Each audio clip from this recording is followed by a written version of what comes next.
د بلوچستان ایالت په مرکز کوټه کې د شنو د پیروپلور مارکیټ دی.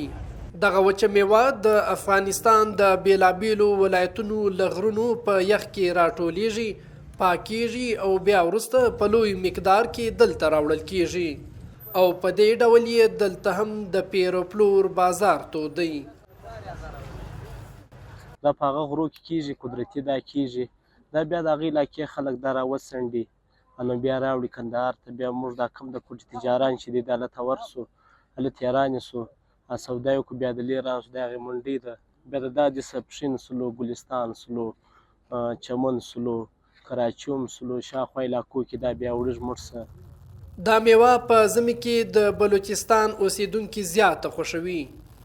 د کوټې اوسیدونکی شهزاده سلیم د شنو یو مینوال دی.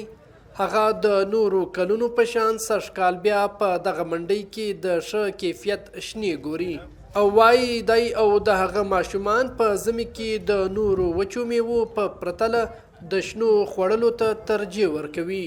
ما مختلفو ورایټیانې وکړلې، په دې کې کوچنۍ هم وې، غټې هم وې، داسې لږ غوړې راتلې، خشکې راتلې، نو ډېر ذایقې څوک ایټم یې راښکاره کړې. په دې کې یو قسم ما خوښ شو نو هغه مې واخیستل.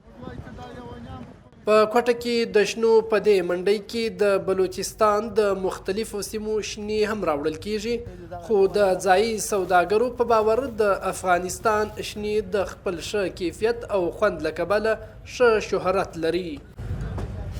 شنې چې دی د افغانستان څخه راځي، د افغانستان کې درې څلور ولایتو څخه فراه، هلمند، ارزګان، د هرات خوا هم راځي او په دو شنو کې چې دی درې څلور قسمه دي، چالو دی، سوزکۍ دی، تاسکۍ دی او کله سرې شنې موږ ورته وایو. تاسکۍ شنې چې دی هغه ډېرې غټې دي او سبزکۍ چې دی د ګډې وډې شنو ته وایو. کله سرې بیا معنا دی، دا سبزکۍ هم درمیانه شنې دي، بس دا رقم دي.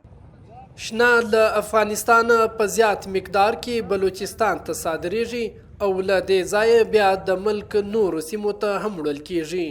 د سوداګرو په وینا د سرحدي پولې بندیز یې پر دغه میوه مالیه زیاته کړې ده او دا وخت په کوټه کې د شنو 1 کیلوګرام له 1000 پاکستاني روپیو څخه تر 3000 روپیو پورې بیه لري. حمید الله ستوری شیرانی، DW کوټه.